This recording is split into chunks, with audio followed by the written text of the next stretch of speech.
Hey, what's going on, people? We are in week 2 of our series, Us for Them. Let me ask you this question. Have you ever been with someone who's given you the silent treatment? Now, it could be your mom, it could be your dad, it could be your boyfriend or your girlfriend, maybe a friend. But have you ever been with someone who's given you the silent treatment? Now, for me, I completely hate the silent treatment. You gotta talk to me. You gotta let me know what's going on. I hate the silent treatment. You know, when it comes to disagreements, right? Not everyone is the silent treatment kind of person.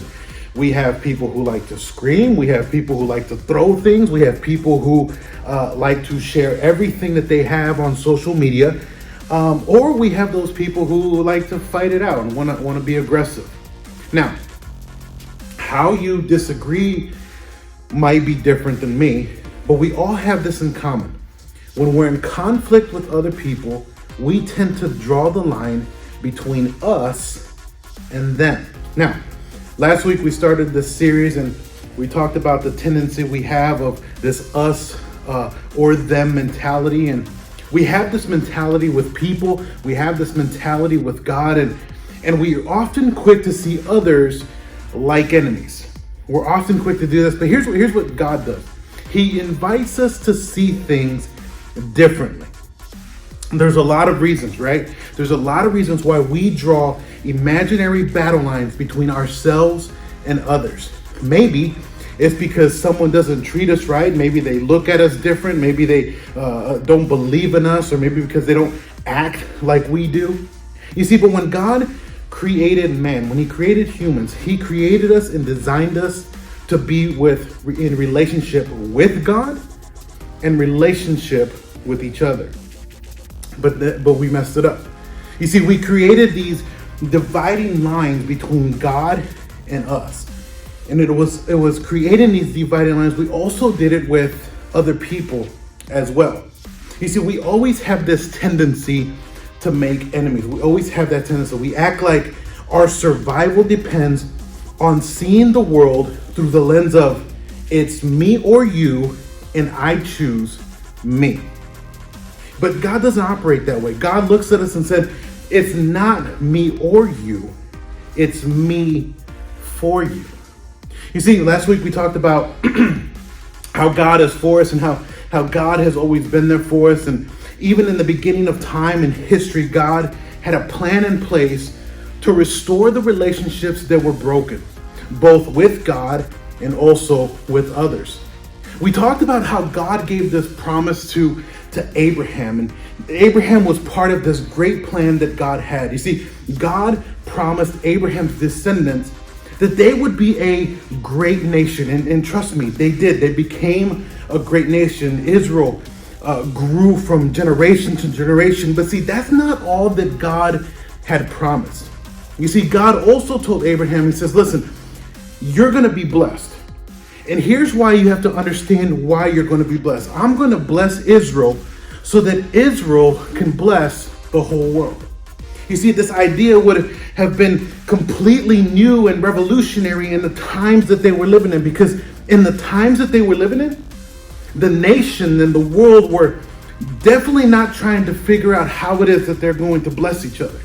The times that they were living in, they were trying to destroy, they were trying to conquer, they were trying to enslave one another. And last week we left the story of Abraham at the point where he's called to leave his land. He's called to leave the people and the identity. And he's called to follow God on this new adventure. And Abraham did. And if Abraham was anything like a Disney movie, you would see at the end credits that they live happily ever after. But in reality, that's not what happened. You see, Israel ended up getting off to a slow start, and eventually Abraham's descendants grew into what was this large nation, and they were enslaved by the Egyptians, but it was also God who rescued them. You see, it was then when they wandered around in the wilderness for not 40 days, but for 40 years.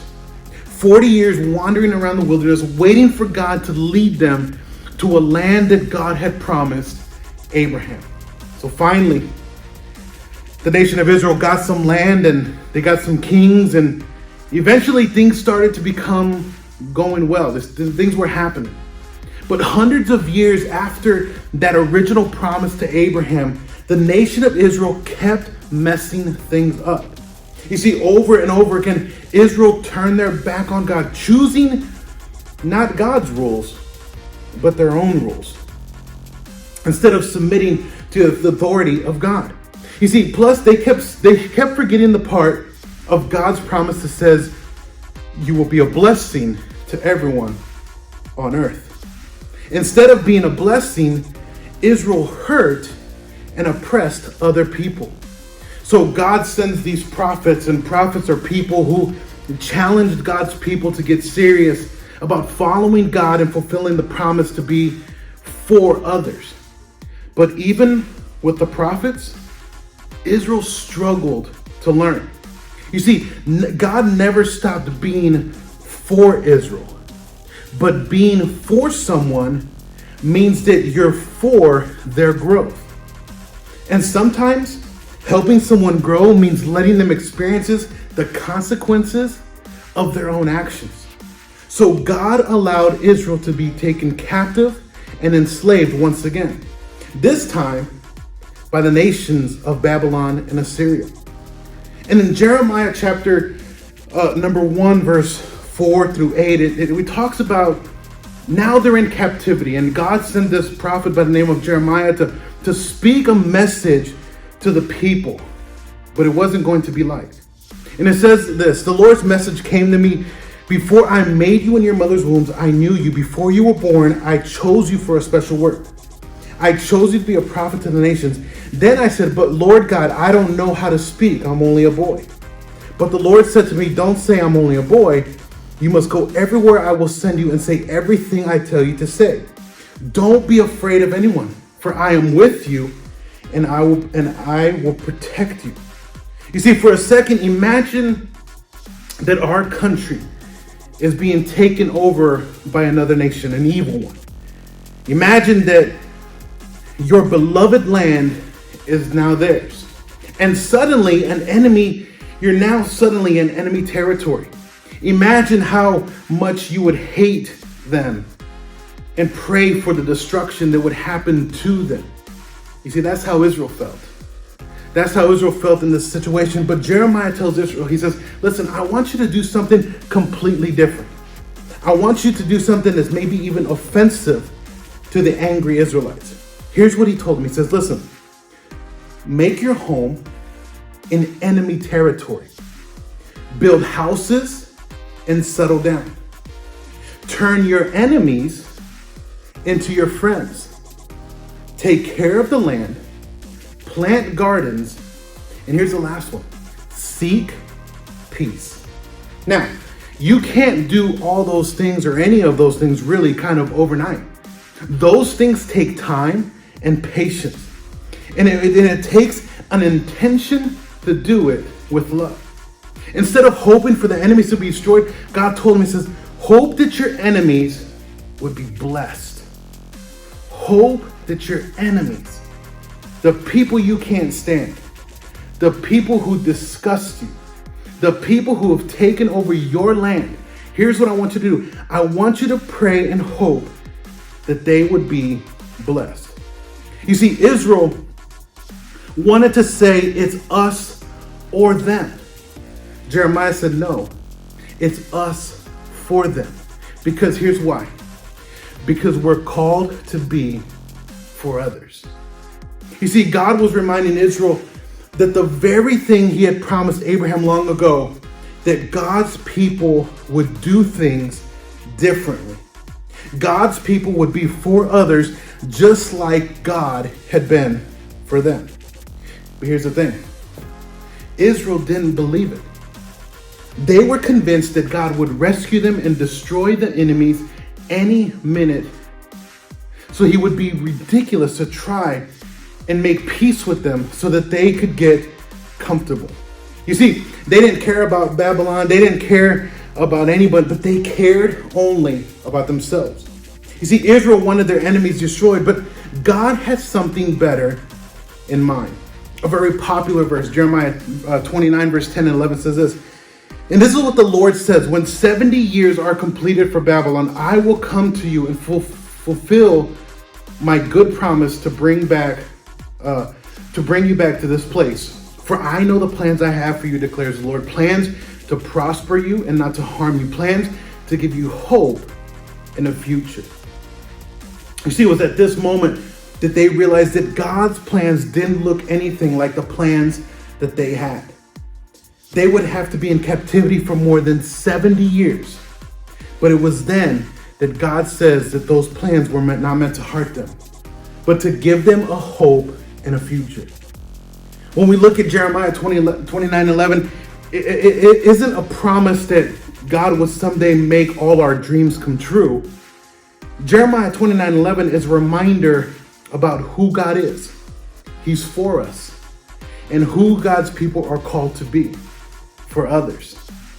You see, just like God is for us, we're called to be for others. This has been God's message from the very beginning since he created earth. We're for others. And through his son Jesus, God shows us what it means to be for others. You see, but how can we follow the example of Jesus? How can we truly be for people and not against them? Resolve a conflict. You see, identify a battle line that has been drawn between you and someone else, and then cross it. Not with hostility, but with forgiveness, humility, and also peace. Maybe we make a friend. You see, cross that imaginary line and sit with, talk with, or say hello to somebody new. Learn from someone new. Notice someone who thinks, lives, or was raised differently than you, and then pursue friendship. Not so that you can change them, so that they can be like you or talk like you, but so that you can learn from them and you can grow together through your similarities and the differences that you have. And the last one, share what you have. Like God blessed Israel, so Israel could bless others. How can you give to others from the things that you've been given? You see, we're called to be for others. This way of living is radical, but it's what the world needs. So my challenge, how can you be for people like God is for you?